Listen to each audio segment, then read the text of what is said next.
Namaste friends. Let me guess exactly where you were last night at 3 a.m. The house was silent. The ceiling fan was whirring overhead, cutting through the heavy humid air. Your wife was sleeping peacefully beside you, breathing deeply. But you were wide awake. Your body was exhausted. Your eyes were burning for sleep, but your bladder was screaming at you. You tried to ignore it. You turned to the left side. You turned to the right side. You started chanting mantras in your head, hoping the urge would just go away. You told yourself, it is just a sensation. I just went to the bathroom 2 hours ago. But the urge did not fade. It grew stronger, like a tightening knot, like a drill spinning deep inside your lower abdomen. Finally, you gave up. You slid your feet into your slippers, feeling the cold, hard floor against your skin. You tried to walk softly to not wake up your wife, but in the silence of the night, every step creaked. You heard her sigh in her sleep, shifting uncomfortably. That sound cut through your heart, didn't it? Another night of broken sleep for both of you. So there you stand, in the dim light of the bathroom, staring at the tiles.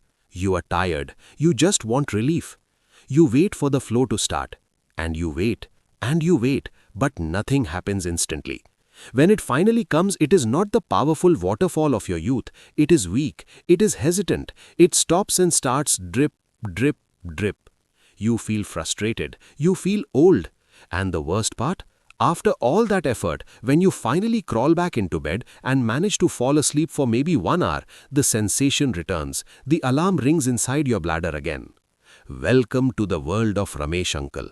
And sadly, I know I am welcoming you to your own reality. Look me in the eyes, my warrior. If this story sounds like your life, I have some very serious news for you today. The bad news is not just that you are losing sleep. The bad news is what you are doing inside that bathroom. Specifically, the way you are standing and the way you are forcing your body might be silently destroying your kidneys and your bladder every single night. You see, most men think this is just a natural part of aging. You think, I'm over 50, my machinery is just getting rusty. But that's a lie. What if I told you that the habit you consider most manly, standing up and pushing hard to pee, is actually a dangerous mistake? Today, we are not just having a chat, we are going to perform mental surgery. I'm going to show you with pure anatomy and physics why your current bathroom habit is a ticking bomb. Before I teach you the solution, you must understand exactly where your machine is failing. Don't think of your bladder as just a plastic bag that holds water. That's a mistake. Imagine your bladder is a high-tech balloon made of muscle fibers. We call this the detrusor muscle. When you were 20 years old, this muscle was soft, flexible, and super elastic. When it filled up, it stretched easily. When you needed to urinate, it squeezed smoothly, whoosh, and emptied everything completely, clean and dry. But then, the enemy number one arrived, the prostate. As we discussed before, this gland sits right underneath your bladder, wrapping around your urine pipe like a tight ring or like a heavy iron clamp. As you crossed age 50, this gland started growing. It started squeezing that pipe tighter and tighter. Now think about the physics here. To push water through a pipe that's being strangled, what does the pump have to do? Your bladder is the pump. It has to work double time. It has to generate 3 times more pressure just to get a few drops out. What happens when a muscle lifts heavy weights every day for years? It gets bulky, right? Big biceps are good for your arms, but a bulky, thick bladder is a disaster for your health. The walls of your bladder have become thick, stiff, and angry. We call this trabeculation. It has lost its elasticity. Instead of holding 500 ml of urine comfortably, now even 200 ml makes it scream, I am full, empty me now. That's why you're running to the toilet so often, even though a little comes out. But wait, the frequent trips are annoying, but they won't kill you. The real danger, the silent killer, is something else. It's a habit you have developed to fight this weak flow. Let's go back to Ramesh uncle at 3 a.m. He's standing there. The stream is weak. He's frustrated. He wants to go back to bed. So what does he do? He uses the only weapon he thinks he has, brute force.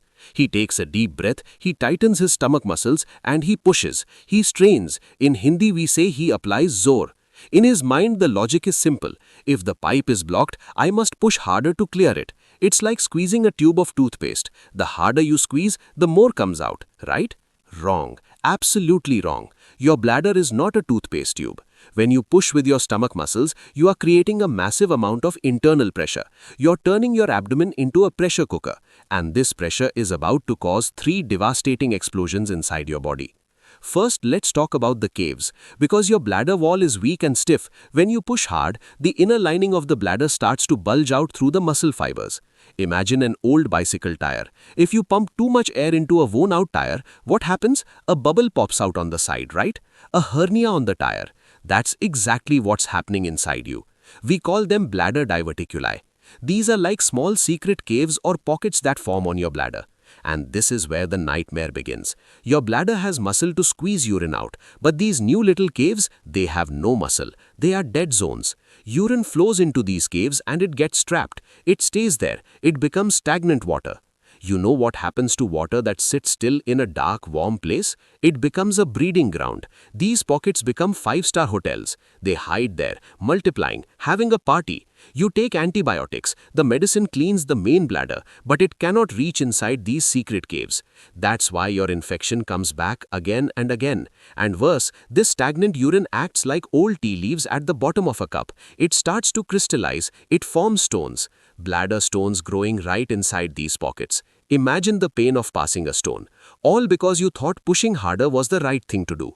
But if stones cause pain, the second consequence causes death. Yes, I'm using that word carefully. Death of your kidneys.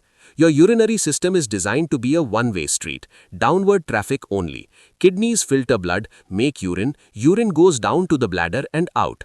Between your bladder and your kidneys, there's a tiny safety valve. It stops dirty urine from going back up. But remember that massive pressure you are creating when you strain and push? That pressure is stronger than the safety valve. It blows the valve open. This phenomenon is called reflux. You are literally taking the toxic waste fluid that your body is trying to expel and you're hydraulically injecting it back up into your kidneys. You're poisoning your own filtration plant. The bacteria attack the delicate kidney tissue. Slowly, silently, your kidneys begin to scar. They begin to fail. You won't feel kidney pain immediately. It's a silent killer. Day by day, your kidney function drops. By the time you realize it, you could be looking at dialysis. You could be looking at a machine cleaning your blood for the rest of your life. All because you stood there at 3 a.m. and decided to push. Are you scared yet? Good. You should be, because fear is the only thing that will break your ego. You see, the problem isn't just medical. The problem is cultural. The problem is that somewhere along the way, we decided that standing up to pee is what makes a man a man. We decided that sitting down is for women or for the weak, and that cultural ego is holding your bladder hostage. But I am here to tell you that your prostate does not care about your ego. Your kidneys do not care about your pride. They only care about physics. And the physics of standing up is failing you. But Dr. Vikram, if I don't push and I don't stand, how do I get the urine out? How do I empty this tank so I can sleep? The answer lies in doing the exact opposite of what you have been doing for 50 years. The answer lies in unlocking a secret mechanism in your pelvic floor that you didn't even know existed. We are going to explore the battle between the Western toilet and the Indian way, and I will teach you the one trick that changes everything.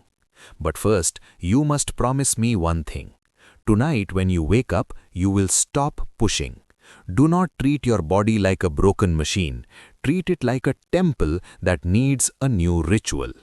Let's be honest, Uncle Ji. Since you were a small boy, maybe 3 or 4 years old, what were you taught? You were taught that men stand, ladies sit. It became a rule of life. Standing up, aiming at the target, hearing that loud sound of the stream hitting the water, it became a symbol of power, of speed, of mardangi. Even the idea of sitting down to urinate makes you feel weak, doesn't it? It makes you feel less of a man. I understand, it is deep in our psychology. But today, I need you to put your ego in the trash can outside the bathroom door. Because your prostate does not care about your mardangi. It only cares about mechanics. Before we go further, I have a question for you. I want to know about the setup in your home. Do you use the traditional Indian squat toilet or do you use the modern Western chair toilet? Type Indian or Western in the comments right now. I am asking because this small detail changes everything for your health. Thank you for commenting. Now listen carefully. In ancient India, we never had prostate issues like this.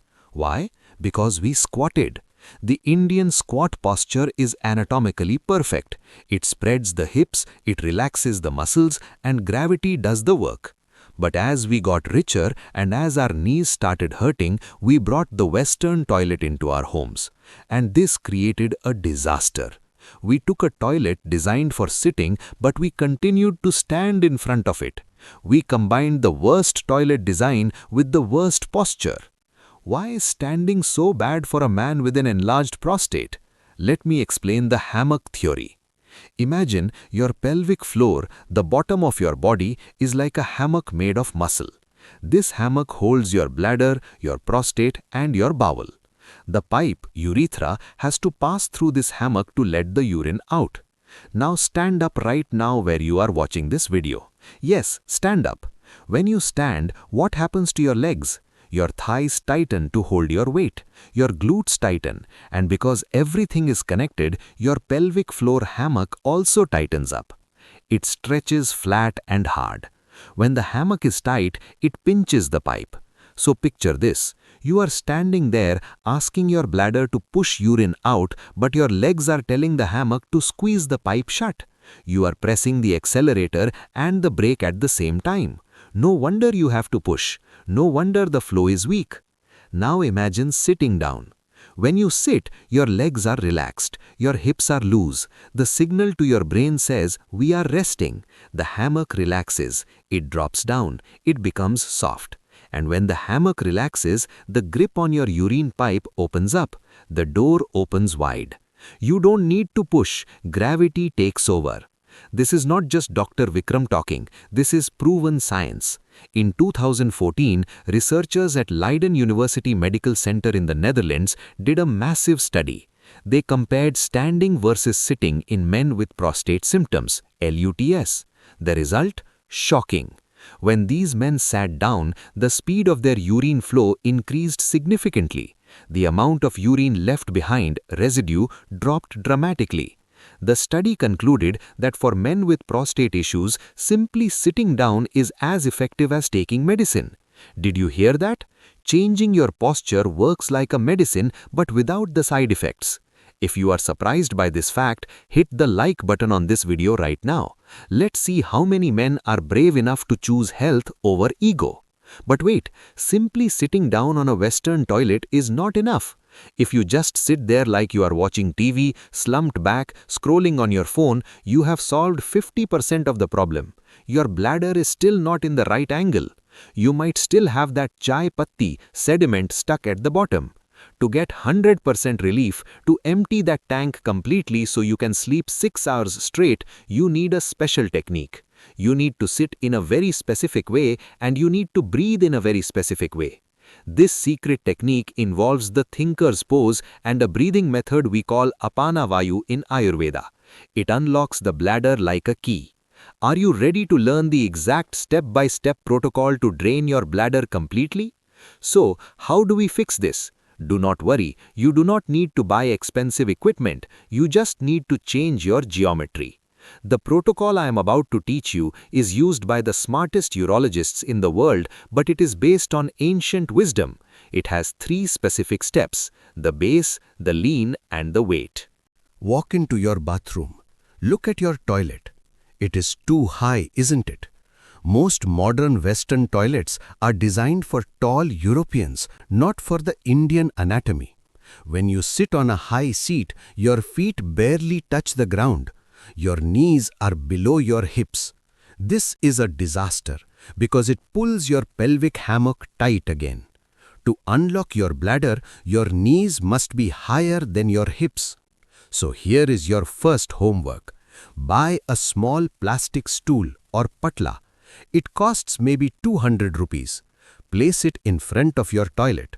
When you sit down, put your feet up on that stool. This mimics the natural squatting position. It tricks your body into thinking, aha, we are squatting, and the pelvic floor instantly relaxes. Do you have a small stool or Patla in your bathroom right now? If yes, type yes. If no, type I will buy one. This small plastic item is more valuable than any medicine. Step 2. The lean, the thinker's pose. Once your feet are up, do not lean back against the tank. Do not look at your phone. I want you to imitate the famous statue called the thinker. Lean your body forward at a 45-degree angle. Rest your elbows firmly on your knees. Why do we do this? Is it for style? No, it is physics.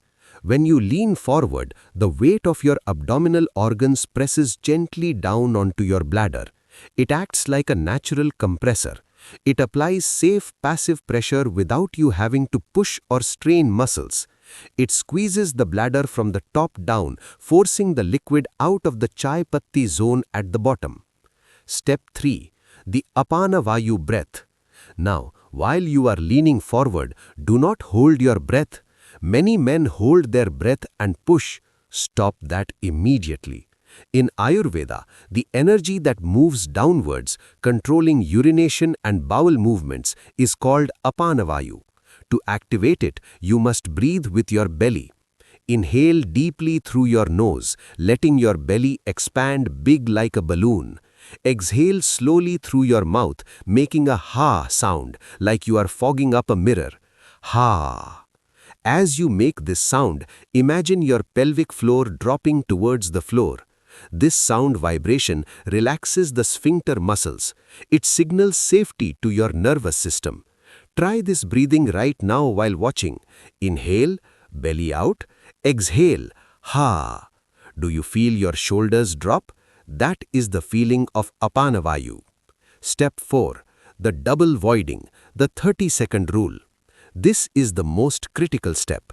Most men finish urinating, zip up and leave in 10 seconds. That is why you wake up again. Here is the rule. Never trust the first stream. After you finish peeing the first time, stay seated. Do not move. Count to 30. 1, 2, 3, all the way to 30. During these 30 seconds, your bladder muscle recovers its tone. The urine that was hiding in the diverticula, the secret caves, flows down into the neck of the bladder. After 30 seconds, lean forward a little bit more, take a deep breath and try to urinate again. You will be shocked, I promise you. Almost always a second stream will come out. It might be 30 ml, it might be 50 ml. That second stream is the sleep destroyer. If you leave it inside, it will wake you up in 2 hours. If you get it out now, you sleep till morning. Finally, before you stand up, perform urethral milking. Place 2 fingers behind your scrotum and gently push forward along the base of the penis. This clears the last few drops trapped in the curve of the pipe. This prevents that embarrassing wet spot on your pajamas when you walk out. This entire routine, sit, stool, lean, breathe, wait, milk, takes maybe 2 minutes. Compare that to spending 30 minutes tossing and turning in bed unable to sleep. Now you have the technique, you have the thinker's pose and the double voiding secret. But listen to me closely.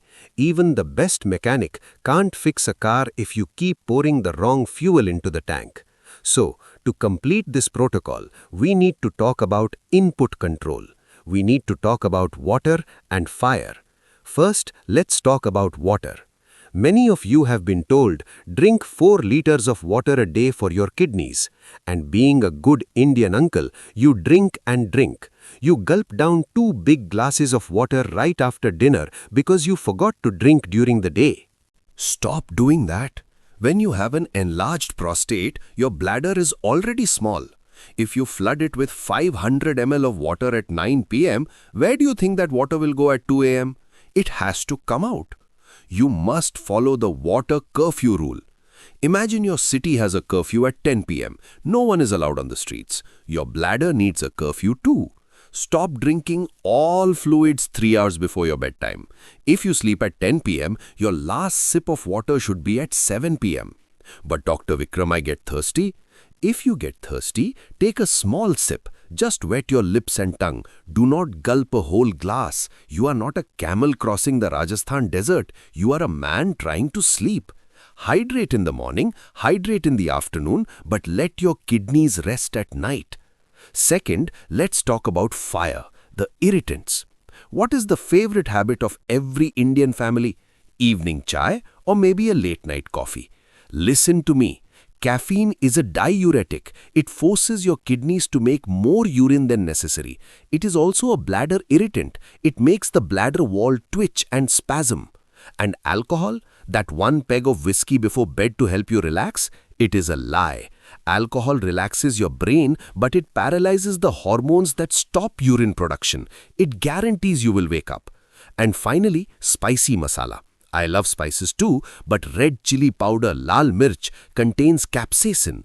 When it passes through your urine, it burns the lining of your bladder. It feels like a fire inside. If your bladder is burning, it will wake you up just to cool down. So, for the next few weeks, try to eat a lighter, less spicy dinner. Save the heavy masala chicken for lunch. Be kind to your internal organs. Are you guilty of drinking tea or water right before bed? Be honest. Type guilty in the comments if you do this. Recognizing the mistake is the first step to fixing it. Now, the moment of truth, the 7-day challenge. We have covered a lot today. We talked about the dangers of straining, we talked about the hammock, we talked about the thinker pose and the water curfew. Now, knowledge is useless without action. I am not asking you to change your life forever. I am asking for just 1 week. I am issuing the Dr. Vikram's 7-day sit-down challenge. For the next 7 days, I want you to make a promise to yourself. Every single time you go to the bathroom in your own home, whether it is day or night, you will sit down. You will put your feet on the stool, you will lean forward, you will breathe, you will double void. Forget your ego, forget what society says. Treat this like a medical prescription. After 7 days, if you don't feel a difference, if you're not emptying better, then go back to standing. But I know you will feel the difference. You will see the stream improve, you will feel that satisfying emptiness in your belly, and most importantly, you will wake up in the morning realizing you slept through the night. I want to see who is a real warrior here. If you accept this challenge to save your kidneys and prostate, type I accept or मैं तैयार हूँ in the comments below. Let's create a movement of healthy men. What is coming next? Now, fixing the mechanics is step 1. But what if I told you that you can also scrub the inside of your kidneys and shrink the prostate using Mother Nature's chemistry? What if there were 3 specific herbs, ancient secrets from the Himalayas that act like a detox brush for your urinary tract? One of them is called the kidney stone crusher. The other is called the renal rejuvenator. I am currently filming a video where I will reveal the recipe for a powerful Ayurvedic kidney and prostate detox tea using Gokru, Punarnava and Varun. You do not want to miss that. It is the perfect partner to the sitting technique we learned today. So, make sure you are subscribed to the channel and very importantly, ring that bell icon. If you don't ring the bell, YouTube won't tell you when the detox video is out. Do not let your health wait. Start the challenge tonight. Sit down, relax and sleep like a baby. I am Dr. Vikram Mehta. Namaste and stay healthy.